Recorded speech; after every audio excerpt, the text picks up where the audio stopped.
Idul Adha itu dari kata id itu kembali banyak nikmat atau terulangnya nikmat-nikmat yang diberikan oleh Allah Subhanahu wa taala.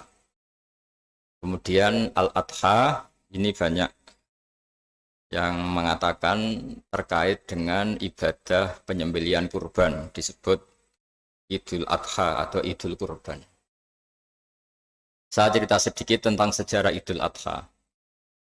Dulu ada seorang malaikat yang menjelma sebagai manusia dan beliau ini komunikasi dengan Nabi Ibrahim.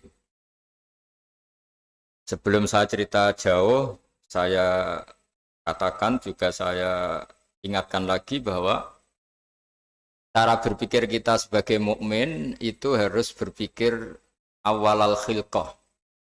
Awal kita dijadikan oleh Allah Ta'ala, yaitu Nabi Adam materinya dari tanah, nyatanya bisa jadi Nabi Adam. Kita dari sperma, nyatanya bisa jadi manusia dengan konstruksi yang sempurna. Dengan cara seperti ini nanti bayangkan kekuasaan Allah yang tidak terbatas menjadi mudah. Saya teruskan, si malaikat tadi tanya ke Nabi Ibrahim, saya minta kambing kamu. Oh ya silahkan. Asal kamu melantunkan kalimat tasbih, terus dibaca tasbih, indah sekali, merdu, terus bisa minta tambahan kambing, ya. Sampai beberapa kali. Demi Allah, ini baru kambing, baru hewan. Andaikan anak saya pun, kalau demi Allah saya kurbankan. Singkat cerita, versi riwayat ini, suatu saat Nabi Ibrahim diuji dengan dimintanya anak untuk dikurbankan. Ketika beliau atas nama seorang bapak agak keberatan, terus diingatkan ulang oleh Allah Ta'ala, janji beliau demi Allah, anak pun saya kurbankan. Walhasil akhirnya beliau melakukan itu. Dan karena Allah hanya menguji, tidak niat betulan supaya anak itu disembelih, akhirnya diganti oleh kambing. Jadilah tradisi kurban itu pakai kambing. Kemudian secara fikih ada padanan-padanan yang cukup menggantikan kambing, yaitu ada sapi, ada unta, dan seterusnya, dan seterusnya. Yang menarik dari sekian referensi yang saya baca, dan ini harus disosialisasikan lah. Sebagian versi itu adalah bahwa Nabi Ibrahim ketika diangkat di alam malakut, di alam langit sana, itu ketemu Allah, kemudian Allah tanya, Ibrahim, banyak hamba-hambaku yang durhaka, tidak tahu saya sebagai Tuhannya. Terus kata Ibrahim, usul ya fa'amidhum, bunuh saja ya Allah. Setelah itu tanya lagi, ada yang pezina, ada yang koruptor, ada yang pokoknya dosa-dosa yang buruk sekali. Dan di semua itu Nabi Ibrahim usul, mereka hidup di bumi engkau ya Allah, makan rezekimu ya Allah, maka mereka enggak sopan sekali, enggak ngerti engkau. Terus singkat cerita minta itu diadab, siksa. Suatu saat versi referensi ini di kitab Hikam, kalau di kitab saya halaman 15 juz 2, suatu saat Nabi Ibrahim itu diminta sama Allah menyembelih Ismail. Citra ini penting sekali. Setelah disuruh menyembelih Ismail, Nabi Ibrahim komplain. Ya Allah, ini anak saya, samratu fuadi, buah hati saya, kenapa engkau seenaknya minta saya sembelih? Gitu. Gak bisa ya Allah, ini samratu fuadi, buah hati saya. Terus kata Allah, orang-orang yang durhaka yang kamu usulkan supaya saya bunuh itu hamba saya menciptakan mereka, dan saya mencintai mereka, karena itu ciptaan saya. Anda enak saja usul saya matikan, saya bunuh. Sekarang ketika Anda usul, saya tidak mikir. Kenapa ketika saya usul kamu mikir? Terus akhirnya Nabi Ibrahim mau oke ya Allah terus. Setelah itu terus semenjak itu Nabi Ibrahim itu begitu sayang sama hamba-hambanya Allah. Sehingga dari cerita yang paling masyhur ketika Abu Bakar As-Siddiq begitu lemah lembut sama hamba-hamba Allah yang lain, Nabi Muhammad mensepadankan dalam hal ini sama Nabi Ibrahim, hati kamu sehalus Ibrahim. Yaitu Nabi Ibrahim, beliau akhir-akhir punya komitmen, faman tabi'ani fa innahu minni wa man aswani fa innaka ghafurur rahim. Ya Allah, orang yang ikut sunnahku maka jelas bagian dari saya. Dan yang sedang durhaka, waman asoni, saya harapkan fa innaka ghafurur rahim. Engkau Maha Pengampun, Maha Penyayang. Semenjak itu menjadi sunnatan mutaba'ah bahwa agama ini agama rahmatan lil alamin, bahwa melihat kemungkaran, melihat kebodohan, ketimpangan, itu komitmen kita ini membenahin, bukan menghabisin. Melihat kesalahan, komitmen kita ini in uridu ilal islaha mastata'tu. Komitmen kita ini ingin lebih baik, bukan mengacaukan dunia ini. Semenjak itu terus syariat-syariat Islam disebut anit tabi millata Ibrahim Hanifah, bahwa kita mengikuti millahnya Ibrahim. Sebab itu kemudian setelah ini menjadi sunnatan mutaba'ah, bahkan banyak ulama yang berpendapat ketika Rasulullah SAW Mi'raj, itu dari sekian Nabi Ulul Azmi yang enggak ketemu itu Nabi Nuh. Nabi Nuh alaihissalam, padahal termasuk Nabi Ulul Azmi. Itu banyak yang menganalisis karena Nabi Nuh itu pernah berdoa, Rabbi la tadhar alal ardi minal kafirina dayaro. Nabi Nuh adalah Nabi yang pernah cara Jawa maksudno kaumnya, mendoakan buruk sama kaumnya. Dan itu tidak manhaj, tidak metode yang Nabi Muhammad disuruh ikut metode itu. Tapi Nabi disuruh ikut manhaj atau pola sosiologi, pola dakwah atau pola sosial yang harus mengikuti Nabi Ibrahim anit tabi millata Ibrahim Hanifah. Nabi Ibrahim itu orang yang sangat lemah lembut, yang ngendikan faman tabi'ani fa innahu minni wa man asani fa innaka ghafurur rahim. Sebab itu teman-teman yang di Kanada, yang di mana-mana, kita ngikuti status ilmu hakikat. Di ilmu manusia, negara ini milik Kanada, milik Amerika, milik Eropa misalnya, atau milik mana sajalah. Tapi di status ilmu hakikat, semua itu milik Allah. Sehingga di antara ciri khas Islam adalah, kalau dulu agama-agama lain harus salat di tempat peribadatan mereka, Islam mengatakan, ju'ilat lanal ardu kulluha masjidan. Semua bumi Allah itu masjid, tempat sujud. Sehingga orang Islam, fa'enama adrokathu sholat, kamu kapan saja ketemu waktu sholat, ya sholat. Semua bumi Allah itu tempat sujud. Sehingga suatu saat sahabat yang biasa siaha, biasa hidup di perantauan, Nabi memberi nasihat, al-bilad biladullah wal ibad ibadullah, fahaitsuma asabta khairan fa'akim. Semua negara itu milik Allah, semua hamba dimanapun juga hamba Allah. Kamu di mana saja mendapatkan kebaikan, ya silahkan berdomisili di situ. Saya pernah di Korea, itu asik karena itu yang orang-orang katanya teman-teman. Saya ini di rumah itu enggak kiai, Gus. Sering di sawah, sering di Tegal. Gara-gara di Korea jadi mufti gitu. Karena enggak ada kiainya gitu. Jadi orang-orang yang enggak jadi kiai di Jawa, mungkin kalau di luar Jawa atau di luar Indonesia malah jadi kiai gitu. Artinya gini, pentingnya jadi kiai bukan menjadi gagah, itu enggak, tapi begini. Dulu bawaannya rakyat itu kan kalau ke masjid komplain, ada masjid bocor, kayak ada keran yang kurang baik. Tapi kalau sudah jadi kiai itu tahu rasanya. Betapa nata masjid itu susah, ngelola masjid itu susah, nyari imam itu juga susah, melanggengkan jamaah juga susah. Jadi pentingnya jadi kiai itu bukan gagah-gagahan jadi imam, tapi bertanggung jawab atas proses yang berjalan. Jika dulu di antara nasihat bapak saya, bapak itu termasuk orang yang nggak suka sama orang tawadhu, orang yang sopan. Dulu saya juga iskal itu janggal. Kata bapak, wong tawadhu itu apik, orang sopan itu baik. Tapi biasanya itu cara orang menghindari tanggung jawab. Disuruh jadi kiai nggak mau. Tapi kalau ada kiai salah komplain itu. Disuruh jadi menteri nggak mau, kalau ada menteri salah komplain itu. Disuruh jadi apa nggak mau. Kesannya tawadhu, tapi sebenarnya hanya menghindari tanggung jawab. Disuruh pidato nggak mau, disuruh jadi MC nggak mau. Tapi kalau ada orang salah komplain. Jika kata bapak tawaduk itu baik, asal tawaduk betul. Tapi kebanyakan nggak, tawaduk itu menghindari tanggung jawab sambil cari salahnya orang lain. Nah ini yang tawaduk yang akhirnya kurang baik. Nah teruskan, jadi Nabi Ibrahim ini panutan yang luar biasa. Beliau adalah orang yang alami sekian proses sosial, yang akhirnya diakui sebagai Khalilur Rahman, orang yang sangat dicintai Allah Ta'ala. Di antara sebab dicintainya Nabi Ibrahim adalah seperti yang dialami Nabi Adam. Nabi Adam ketika turun di bumi, itu keresahan pertama itu bukan karena kurang makanan atau kurang minuman, itu enggak. Beliau turun di bumi, mendapati bangsa yang lain, kalau dalam kitab disebut Banul Jan. Itu dia janggalnya Masya Allah. Ini orang makhluk-makhluk ini kok tidak kenal sama Allah yang menciptakannya. Kan aneh ya kalau kita hidup di Kanada terus nggak tahu PM-nya siapa, Perdana Menterinya siapa, kita hidup di Indonesia nggak tahu presidennya siapa. Itu kan aneh. Kita hidup di kampung nggak ngerti lurahnya siapa aja aneh. Ini hidup di buminya Allah kok nggak tahu Allah itu siapa. Nggak pernah menyebut Allah. Padahal harusnya yang paling dikenal pertama itu ya zat yang menciptakan kita, menciptakan langit bumi dan sebagainya. Sehingga beliau itu gerutu itu komplain. Ya Allah ini enggak fair dunia ini, engkau yang menciptakan, engkau yang memberi rezeki, kemudian mereka enggak kenal engkau. Ini kata Nabi Adam alaihissalam. Barokahnya komplain itu, jadi komplain itu yang diridhoi Allah juga banyak.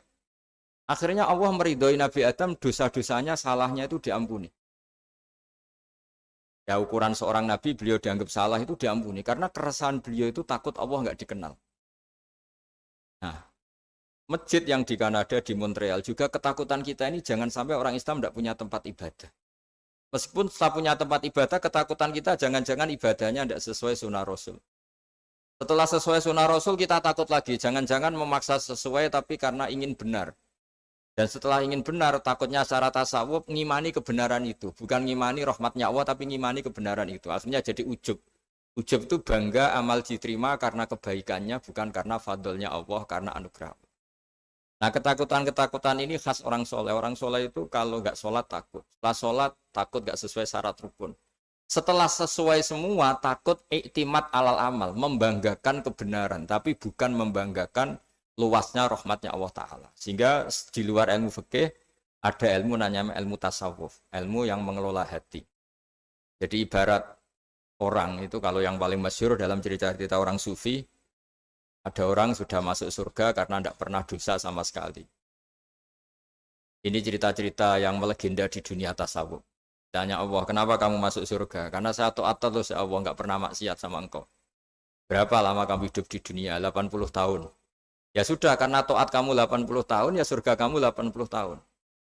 Ya komplain, ya Allah katanya surga selamanya. Kenapa ini hanya 80 tahun? Yang selamanya itu rahmat saya. Kalau amal kamu kan terbatas 80 tahun, maka balasannya hanya 80 tahun. Nah semenjak itu beliau sadar, oh ya Allah, masuk surga itu fadlmu, anugerahmu. Amal saya tidak ada bandingannya dengan surgamu. Nah ini jadi sehingga keyakinan ahli sunnah wal jamaah diantara ciri khasnya adalah masuk surga itu karena fadlnya Allah, karena anugerahnya Allah. Maksudnya itu oke, kita amal, tapi amal kita tetap terbatas. Tidak memberi kontribusi pada kerajaan Allah, pada kedikjayaan Allah sebagai Tuhan. Yang tidak terbatas adalah fadlnya Allah Subhanahu wa Ta'ala. Nah, keresahan-keresahan ini kemudian yang diwariskan oleh para nabi ke ulama-ulama. Di keresahannya ulama itu mirip-mirip keresahan nabi. Nabi dulu itu sampai dakwah, sampai sosialisasi kebenaran itu takut Allah itu la yuzkaru fi mulki. Allah tidak disebut, tidak menjadi aktor. Kan tidak fair kita misalnya nempat di negara orang terus nggak tahu duta besarnya siapa, terus kalau ngurus paspor di mana, ngurus visa di mana. Ini sama. Kita hambanya Allah tapi nggak pernah ngurus status kehambaannya. Harusnya kita ngurus status kehambaan kita dengan sholat, berarti kehambaan kita hidup. Dengan baca tasbih berarti kehambaan kita hidup. Makanya dalam sebuah ayat disebutkan masuk surga itu gampang. Yang susah itu kamu masuk status kehambaan itu. Makanya disebut ya aja Tuhan nafsul mutmainnah irji'i ila rabbiki radiyatan mardiyah. Pertama apa? Fadkhuli fi ibadi. Kamu harus masuk status sebagai hambaku dulu. Baru wadkhuli jannati, baru kamu baru masuk surga. Jadi orang boleh nikmati fasilitas negara lain kalau visa paspornya disahkan. Orang boleh masuk surga kalau status kehambaannya disahkan oleh Allah Subhanahu wa Ta'ala. Nah, lalu status kehambaan itu dimulai dari mana? Secara fisik kita sujud. Anggota tubuh yang begitu terhormat namanya kepala kita tundukkan kepada Allah Ta'ala. Hati kita, akal kita yang ingin menguasai dunia misalnya, ambisi itu kita kalahkan untuk hanya tunduk kepada aturan-aturan Allah Subhanahu wa Ta'ala. Kekhawatiran kita akan menghadapi alam akhirat, nah ini yang penting. Nanti setelah kita mati kayak apa, jadi debu, jadi tanah, lalu bangkit kita gimana? Sebagaimana mukadimah saya, ingatlah an-nas'atil ula. Ingatlah penciptaan pertama, bahwa Allah punya reputasi menciptakan Nabi Adam dari tanah, dan di tubuh Nabi Adam itu tersimpan calon generasi berikutnya ila yaumil qiyamah. Kayak apa susahnya bikin Nabi Adam kalau andikan kita boleh berpikir. Bikin satu master manusia yang akan melahirkan manusia seluruh dunia. Ibaratnya chipnya itu sudah ada di punggung Nabi Adam. Dan itu materinya dari tanah. Dengan berpikir gitu, maka ketika kita meninggal, sudah jadi tanah, kembali lagi jadi manusia adalah hal yang mudah. Karena Allah punya reputasi menciptakan manusia super, yaitu Nabi Adam dari tanah.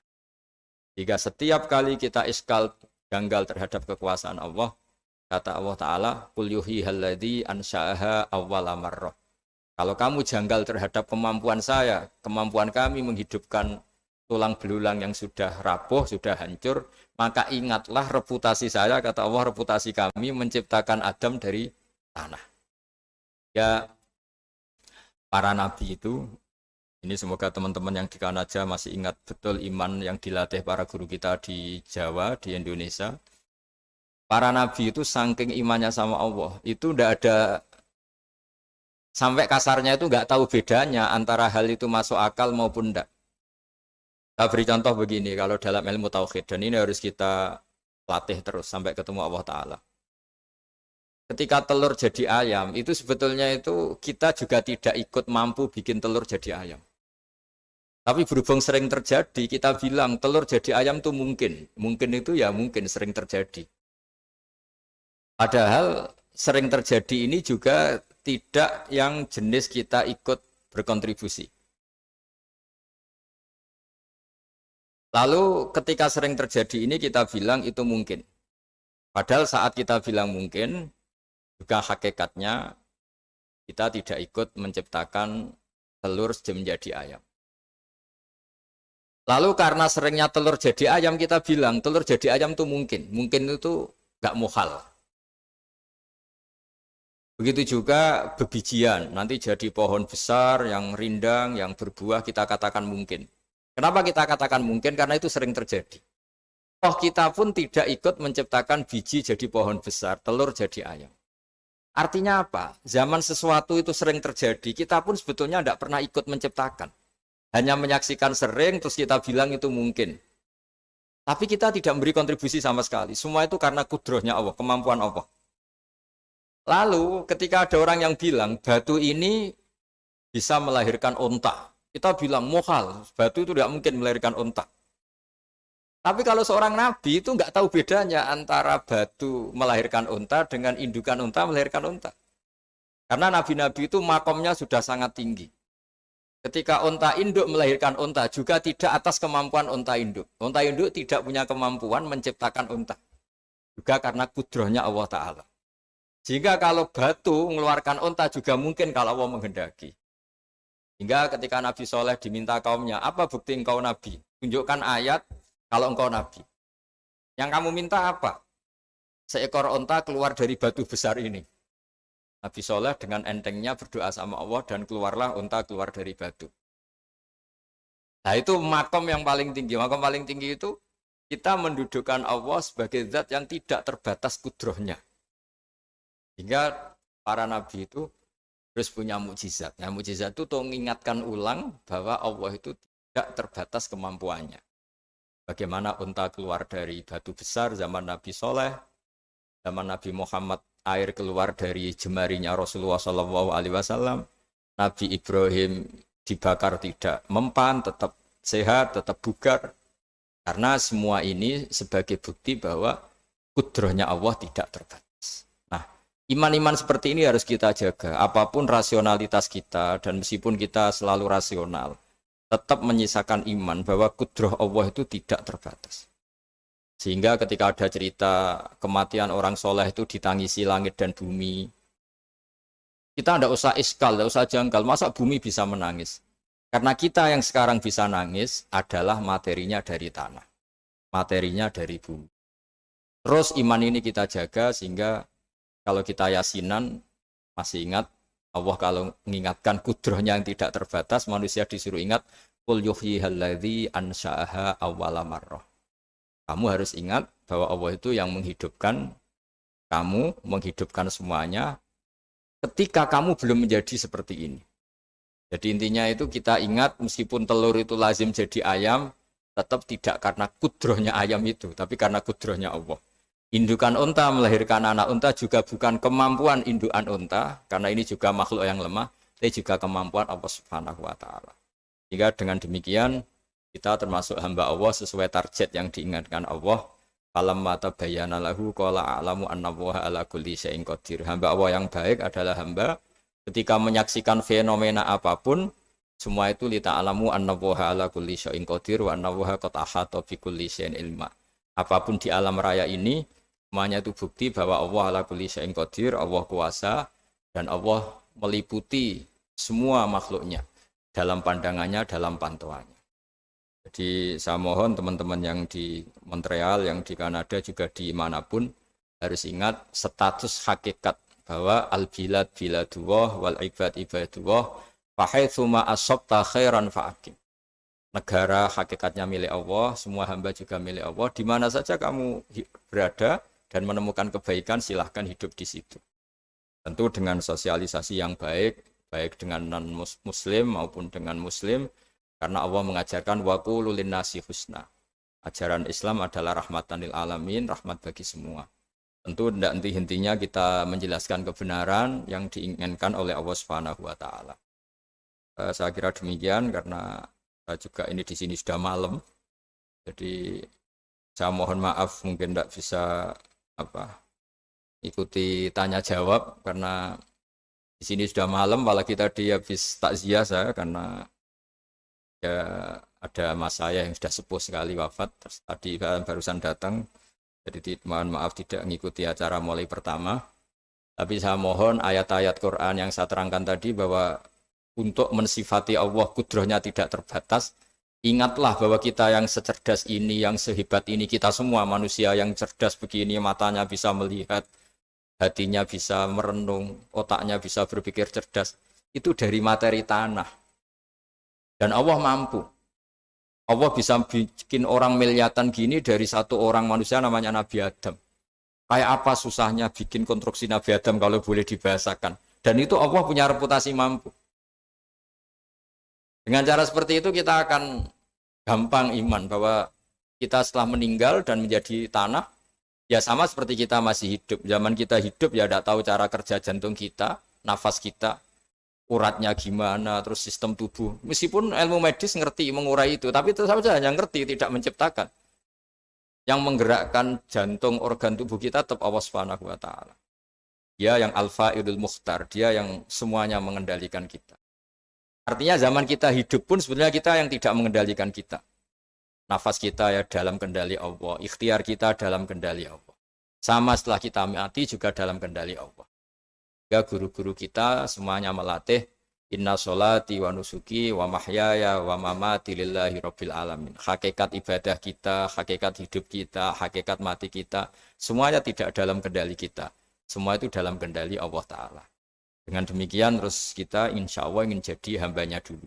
Baru setelah jadi hambanya, baru sah menjadi ahli penghuni surganya. Wadkhuli fi ibadi, baru wadkhuli jannati. Masuklah berstatus sebagai hambaku, baru engkau kalian semua layak menjadi penghuni surgaku. Mohon maaf atas semua kesalahan. Billahi taufik. Wassalamualaikum warahmatullahi wabarakatuh.